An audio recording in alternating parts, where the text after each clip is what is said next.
And so what we need to really look at now are what are some of these cognitive fallacies contributing to burnout?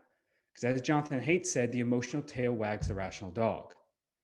And so we need to really be able to think about how mental complexity plays a role. And this is something from, I was introduced to this in a book that I highly recommend called Immunity to Change. And there are three main types of mental complexities that we see individuals have as they progress throughout their life. So we've heard of emotional intelligence, we've heard of IQ, is your intellectual ability, but a lot of times we don't talk about mental complexity.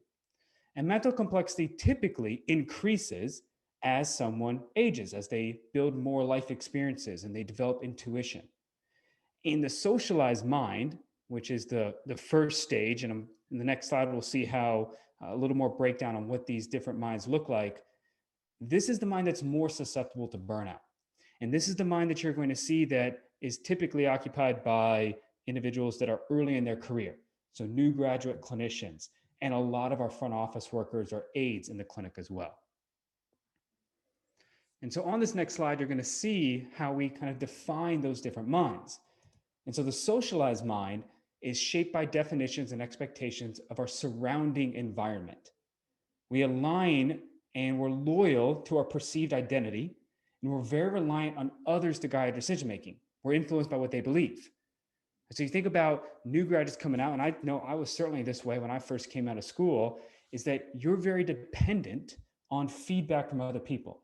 You're dependent on your environment. You're dependent on your status, dependent on what others think of you and how they're going to interpret your actions.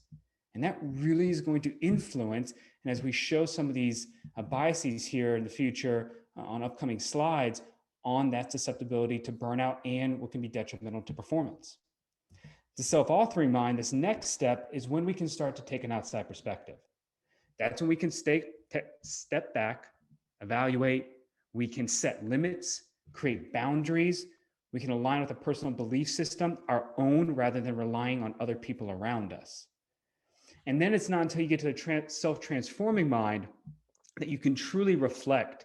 You can hold multiple mental models. You're truly someone who's multidisciplinary. You're able to seek multiple perspectives, multiple values. You can, as Paul Sappho says, strong beliefs weakly held, or the Charlie Munger stance of not adopting an opinion until you know the opposite side better than the initial side that you're arguing for. And so if we look at how we're progressing, the more that we're able to step back and reflect on the situation, the more that we can have a personal belief system and not be reliant on others for our self-worth, for our perception of a situation we're in, then the less susceptible we're going to be to burnout and a lot of those other causes that we've seen in previous slides.